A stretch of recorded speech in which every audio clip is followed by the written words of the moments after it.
Amen. Amen. Est-ce que nous pouvons acclamer pour le roi des rois?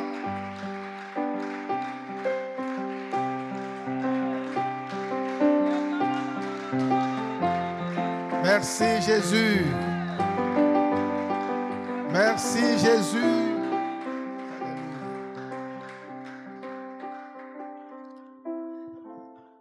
Nous allons tous prier le Seigneur pour lui recommander tout ce programme et particulièrement pour ce premier jour d'ouverture. Élevons la voix et prions le Seigneur. Tu te recommandes toi-même à Dieu pour ce programme.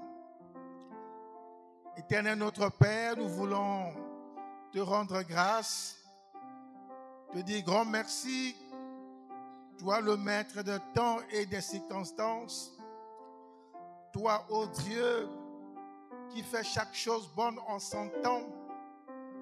Merci pour ce programme, ô Dieu, de croisade de prière qui commence aujourd'hui pour s'achever le vendredi prochain. Seigneur, nous te donnons la première place.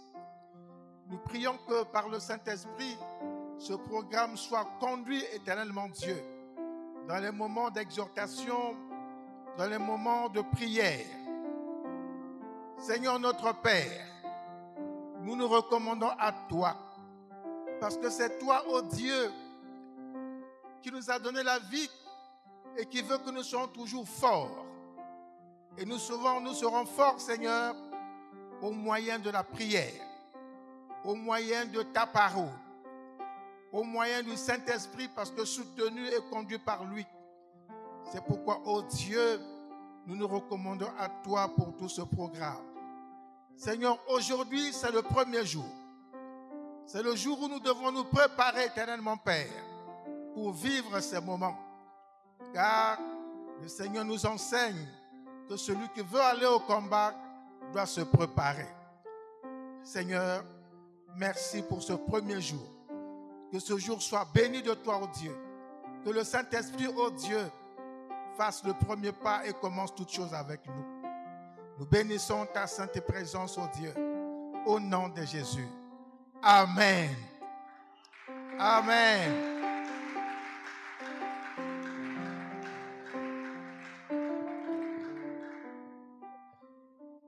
Alors, aujourd'hui, c'est le premier jour. Nous allons donc annoncer tout ce qui va se faire tout au long de ce programme. Et ce soir, nous devons donc nous préparer pour vivre tout ce que nous allons voir pendant ces 5 jours. Déjà, le thème de l'année dit « Ceux qui se confient en l'Éternel renouvellent leur force et prennent le vol comme des aigles. » Et Jésus a dit à Marthe et à Marie, « Si vous croyez, vous verrez la gloire de Dieu. » Et lorsque nous allons au commencement du ministère de Jésus, c'est là où nous allons travailler pour nous préparer. Jésus dit la chose suivante. Nous sommes dans l'évangile de Luc, chapitre 4, à partir du verset 16. Il se rendit à Nazareth, donc Jésus. Il se rendit à Nazareth où il avait été élevé. Et selon sa coutume, il entra dans la synagogue le jour du sabbat. Il se leva pour faire la lecture et on lui remit le livre du prophète Ésaïe. L'ayant déroulé, il trouva l'endroit où il était écrit « L'Esprit du Seigneur est sur moi, parce qu'il m'a oint pour annoncer une bonne nouvelle aux pauvres. il m'a envoyé pour guérir ceux qui ont le cœur brisé, pour proclamer aux captifs la délivrance et aux aveugles le recouvrement de la vue, pour envoyer libres les opprimés, pour publier une année de grâce du Seigneur. Parole du Seigneur. On nous asseoir. Cette croisade va se dérouler sous le thème détruire les malédictions. Détruire les malédictions. Au fait, comment on peut définir les malédictions? Comment on peut présenter les malédictions? Pour être simple, il faut aller voir comment les malédictions se manifestent dans nos familles ou dans les vies des uns et des autres. Amen. Alors, au départ, il faut dire que les malédictions ont 3 sources. Mais ce soir, nous ne parlerons que de 2. La première source des malédictions, ça va peut-être vous surprendre, mais c'est la malédiction qui vient de Dieu. Ça, c'est la première source des malédictions. La malédiction qui vient de Dieu. Un petit rappel, Dieu a maudit au commencement le serpent. Et il y a eu d'autres malédictions qu'il a prononcées, mais ce n'est pas notre objet de ce soir. Donc, je disais que la source de malédiction, la première, c'est Dieu. La deuxième, c'est Satan. La troisième source, ce sont les hommes. Et nous allons, pendant ces 3 jours, parler des malédictions qui viennent de Satan et de ses démons et les malédictions qui viennent des familles. Elles peuvent se manifester par des maladies, la mauvaise santé. Elles peuvent se manifester par la pauvreté. Elles peuvent se manifester par le manque d'enfants. Elles peuvent se manifester par le manque de travail, les difficultés de toutes sortes. Le malédiction se manifeste de plusieurs manières. Amen. De plusieurs manières.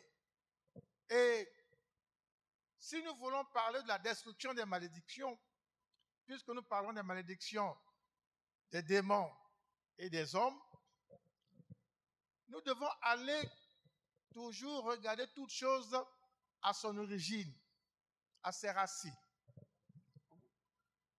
Aujourd'hui, c'est très difficile de parler en ville à la jeune génération, même au village, de parler aux jeunes générations des malédictions ancestrales.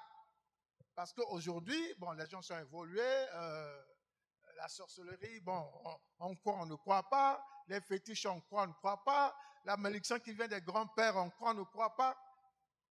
Mais la vérité, c'est que la chose est réelle. Amen. La chose est réelle. Parce que même si toi-même, tu n'es pas allé chez les féticheurs, tu n'es pas allé faire quoi que ce soit, tu n'es pas allé, tu dis, mais moi, je n'ai rien fait. Mais tu peux te retrouver sous une malédiction parce que tes parents ont fait quelque chose. Alléluia. Et la malédiction s'étend de génération en génération. Amen.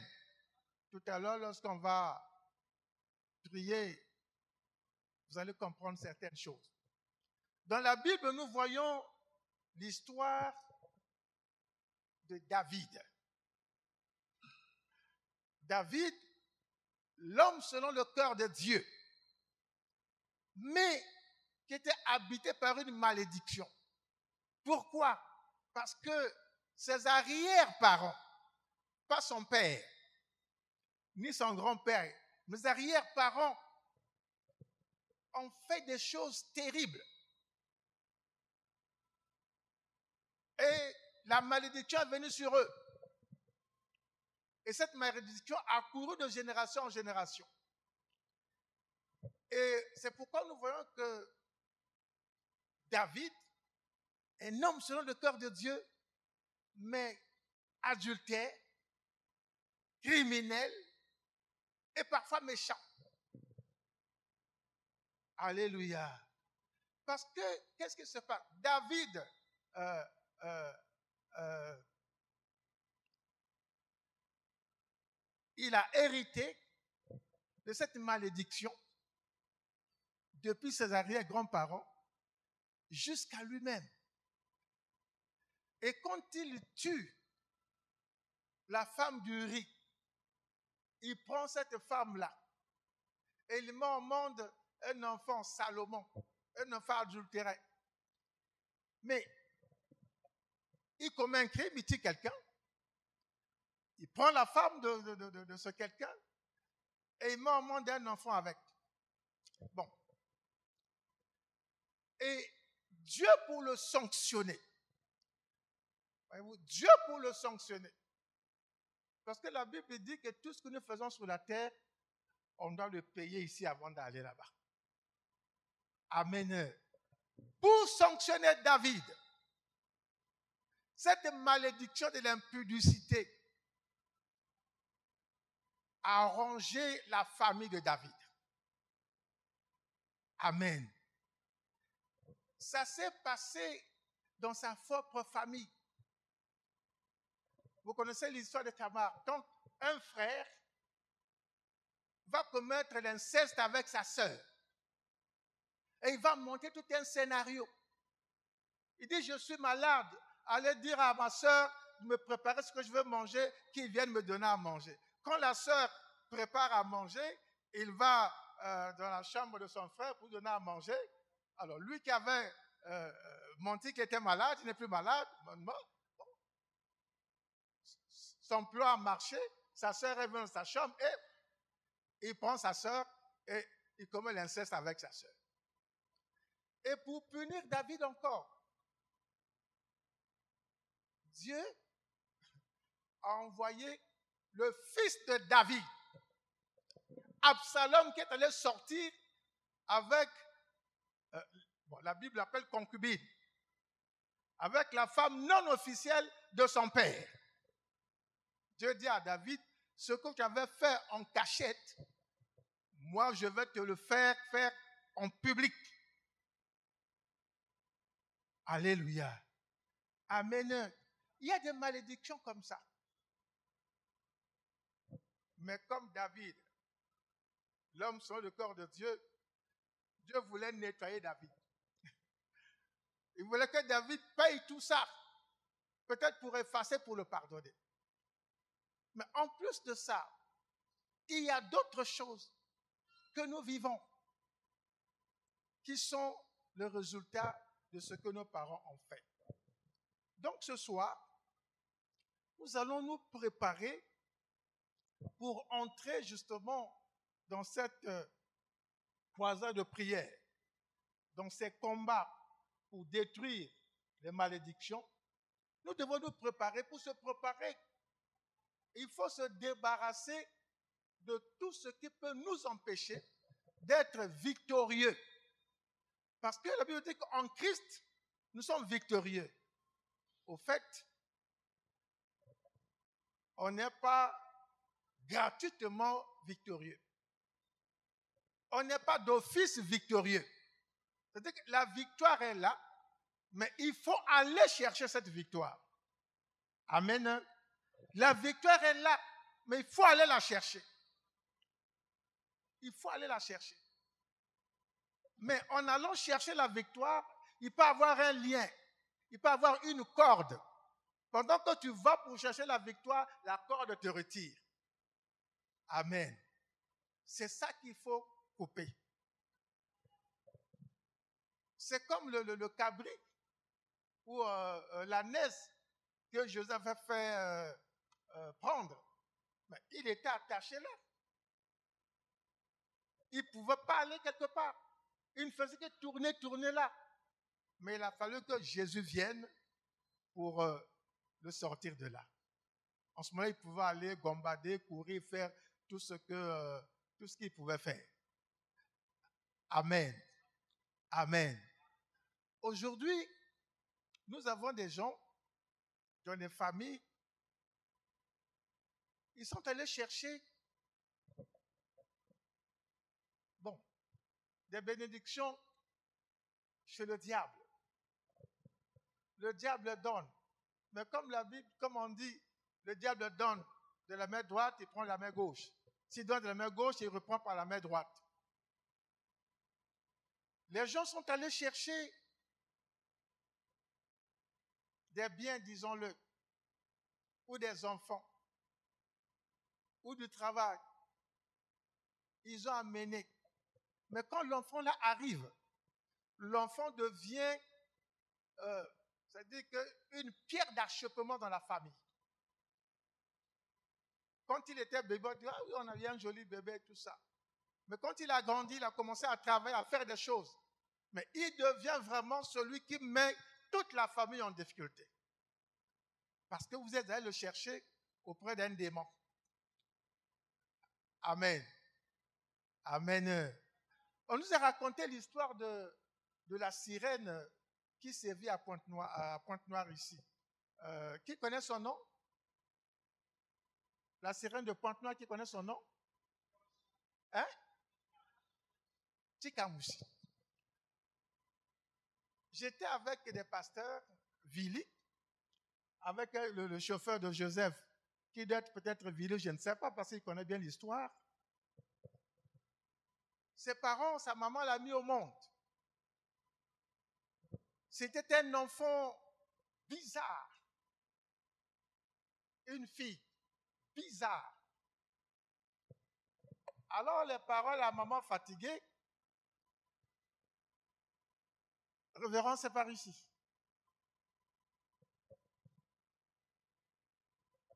Et on a pris l'enfant, c'était à le jeter. Parce que l'enfant était bizarre, c'était à le jeter. Mais après, cet enfant est mort, il est parti.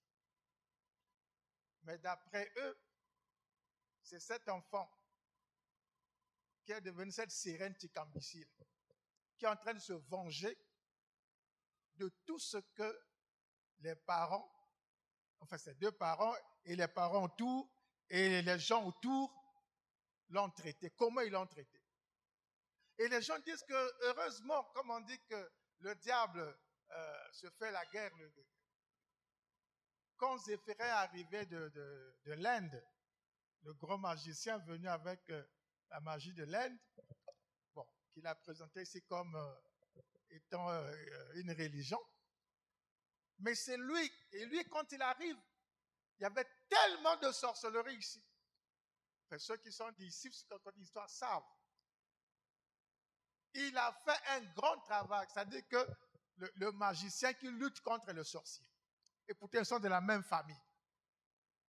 Mais il a détruit la sorcellerie. Il a fait couper des arbres. Il a fait couper des choses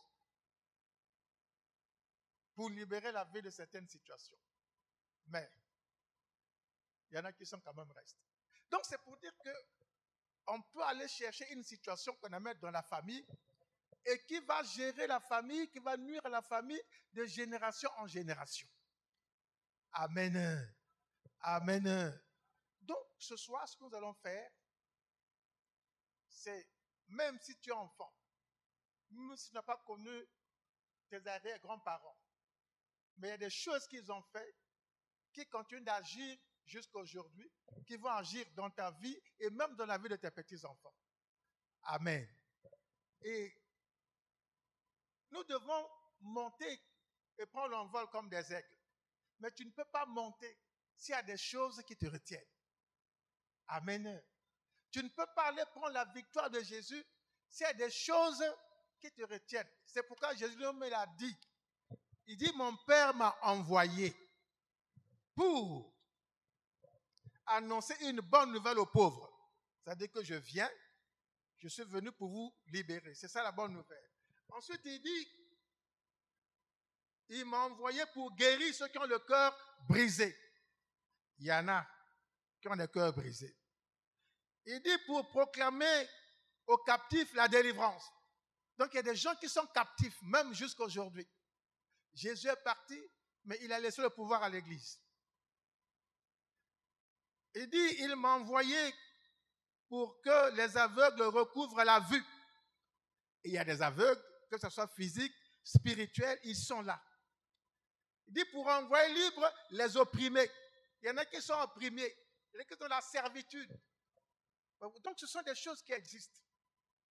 Amen. Et Jésus est venu pour ce combat-là. Il y a le salut, et à côté du salut, il y a tout ça. Alors souvent les gens disent, mais si à la croix, Jésus a tout accompli. Mais pourquoi Satan continue à travailler aujourd'hui? Bien-aimé, la preuve que Satan continue à travailler, c'est ce que nous voyons dans les difficultés que les gens rencontrent, dans les moments de délivrance. Il y a les démons qui parlent. Même si on leur permet de parler, mais il y en a qui résistent quand ils refusent de quitter le corps d'un homme. Ils disent, je ne sors pas, c'est ma maison. Amen. Mais si on avait tout accompli à la croix, mais qu'est-ce que cet esprit continue à faire dans la maison de quelqu'un et de nuire la vie de quelqu'un? Amen. Donc le combat spirituel est réel. Les difficultés spirituelles sont réelles. Il y a les maladies, on peut dire oui. Il y a une maladie en Zambie. Mais en fait, on dit qu'il y a une maladie en Zambie parce que si on contacte cette maladie, on peut aller prendre une injection, un comprimé, une feuille, on est guéri. C'est pourquoi on dit qu'il y a une maladie en Zambie. Mais la maladie ne vient jamais de Dieu. Amen. Amen. C'est vrai que, voyez-vous, le spirituel est au-dessus du naturel ou du physique. Donc, quand dans le monde spirituel, ça ne marche pas, bien aimé, ta vie aussi ne va pas marcher. Ou un domaine de ta vie ne va pas marcher. Amen. Donc, il faut savoir que si ça ne marche pas, c'est que dans le monde spirituel, là, il y a quelque chose. Je ne me marie pas. Ça veut dire que dans le monde spirituel, il y a déjà des mariages qui te concernent là-bas. Donc, tu ne peux plus te marier ici. Ou alors, il y a des hommes qui viennent. Ce n'est pas que les hommes ne viennent pas chez toi. Les hommes viennent, mais ils ne peuvent pas se marier parce que ce que toi, tu ne vois pas, eux, au plan spirituel, ils savent que tu as un mari. Tout ce qu'il veut, c'est sortir avec toi, puis c'est tout, mais te prendre comme épouse à la maison, il ne peut pas. C'est comme dans le monde réel. Nous voyons bien, il y a des hommes mariés qui trompent leur mari avec d'autres hommes. Mais cet homme-là, qui sort avec la femme d'autrui, mais il sait que cette femme est mariée, mais son but, en sortant avec elle, ce n'est pas pour la prendre et la mener chez lui comme épouse. C'est juste simplement pour ressortir avec elle, pour s'amuser avec elle. Amen. Amen. Donc, spirituellement, c'est ça. Les gens peuvent venir chez toi, mais ils ne peuvent pas te prendre comme épouse parce que là-bas, il y a des hommes, il y a des maris qui sont dans le monde des ténèbres là-bas pour toi. Le travail, c'est la même chose. Tu travailles, ça ne marche pas. Tu fais, ça ne marche pas. Il y a des gens qui disent, spirituellement, elle est reine. Spirituellement, il est ministre. Spirituellement, femme d'affaires, homme d'affaires. Mais si tu es déjà ministre là-bas, homme d'affaires là-bas, femme d'affaires là-bas, mais comment peux-tu être femme d'affaires sur le monde là? Alléluia! C'est pourquoi tout ce que tu pourras faire va toujours rejoindre là-bas. Et ensuite, il y a la malédiction des hommes. Amen. Amen. Donc ce soir, nous allons prier. Nous allons renoncer à tout ce que les parents ont fait, à tout ce que nous-mêmes nous avons fait. Nous allons renoncer à tout ce qui peut nous arriver parce que le monde qui nous entoure peut également nous en vouloir. Amen. Bien évidemment, ne vous trompez pas. Il ne faut pas dire non, lui il n'est pas de ma famille, il ne peut pas me maudire. Et ça la keba. Parce que les sorciers peuvent avoir des alliances. Amen. Alléluia. Est-ce que j'ai parlé à quelqu'un? Je vais inviter l'ancien à m'aider, il viendra, on va prier parce qu'il faut renoncer à toutes sortes de malédictions qu'on a pu contacter par nos parents, par nous-mêmes, par le territoire où nous habitons, parce qu'il y a des totems de famille et des totems de terre, il y a des totems des villages. Si tu es là-dedans, cette malédiction-là se poursuit s'il y en a. Amen. Et demain, alors, nous allons rentrer dans les prières de combat. Papa, m'aider. Est-ce que tu peux acclamer le Seigneur et te mettre debout?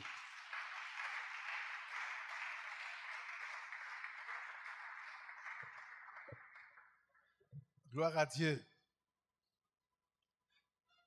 Yesu ajali yawa, Yesu ajali yawa. Ya solo.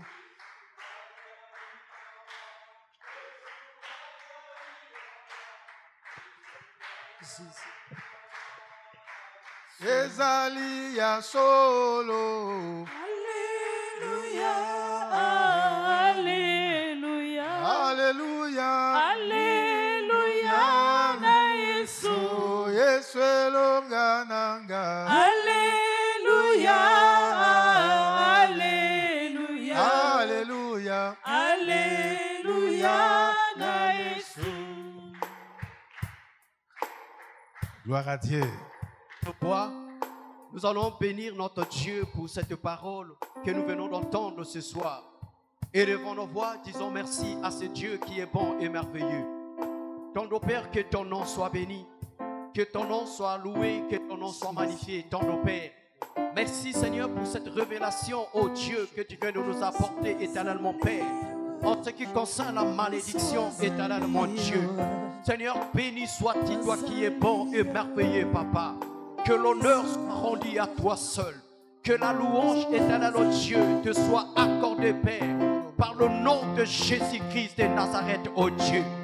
Merci, Seigneur, ton nom. Tu vas élever ta voix. Tu vas prier, tu vas représenter ton cœur à Dieu.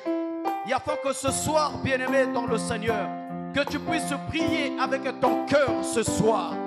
Que Dieu dispose ton cœur. Que ton cœur soit sensible, bien-aimé, ce soir. Élève ta voix, représente ton cœur à l'éternel Dieu.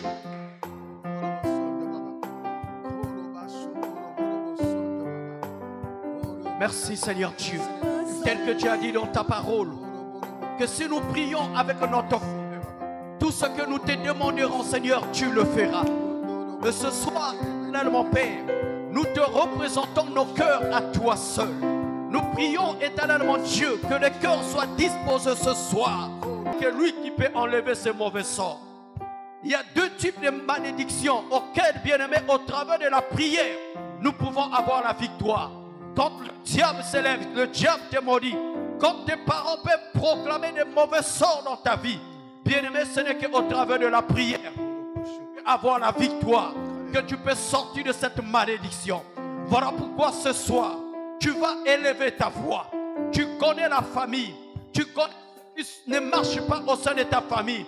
C'est qu'on appelle par les liens de génération en génération.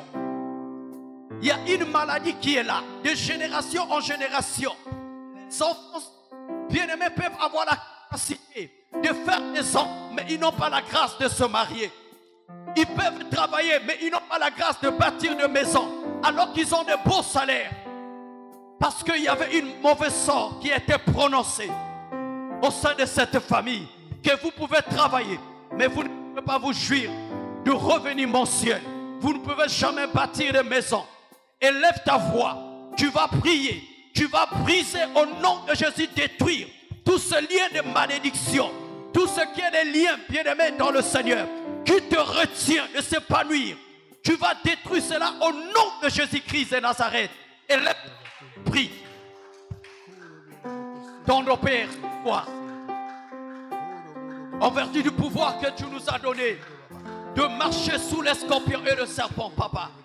Oui, ce soir, éternellement Dieu, nous venons au nom de Jésus-Christ de Nazareth, au Père.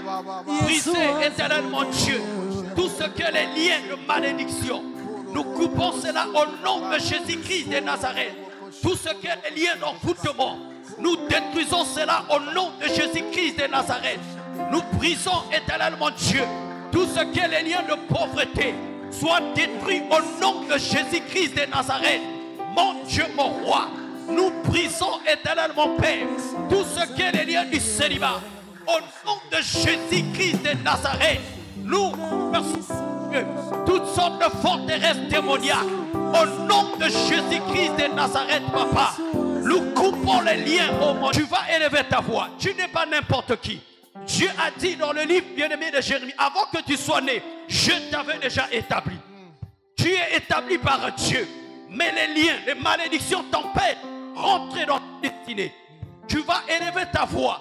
Détruis toutes ces autels érigés par tes parents qui te retirent en arrière, qui t'empêchent de voir la main de Dieu. Élève ta voix, bien-aimé. Tu connais bien ta famille. Tu connais les totems qui règnent au sein de ta famille. Tu vas détruire cela au nom de Jésus-Christ de Nazareth. Car Dieu t'a donné le pouvoir de marcher sous les scorpions et le serpent et sous toute puissance de l'ennemi. Élève ta voix, exerce l'autorité que Dieu t'a donnée. Mon Dieu, envers du pouvoir que tu nous as donné de marcher sous les scorpions et le serpent, nous détruisons éternellement Dieu. Tout ce qui est les autels n'est pas. Les autels érigés par nos parents. Renversez cela par le nom de Jésus-Christ de Nazareth, oh Dieu. Nous brisons cela au nom de Jésus-Christ de Nazareth. Éternellement Dieu, que tout ce qui est les autels érigés par nos parents, dans le monde satanique, dans la sorcellerie, mon Dieu, nous coupons ces liens au nom de Jésus-Christ de Nazareth. Nous coupons ces liens au nom de Jésus-Christ de Nazareth. Nous coupons ces liens au nom de Jésus-Christ de Nazareth. Que ce soit les totems des animaux, que ce soit les totems des oiseaux, que ce soit les totems éternellement Dieu de sceaux. Nous brisons cela au nom de Jésus-Christ de Nazareth. Merci, Seigneur Dieu.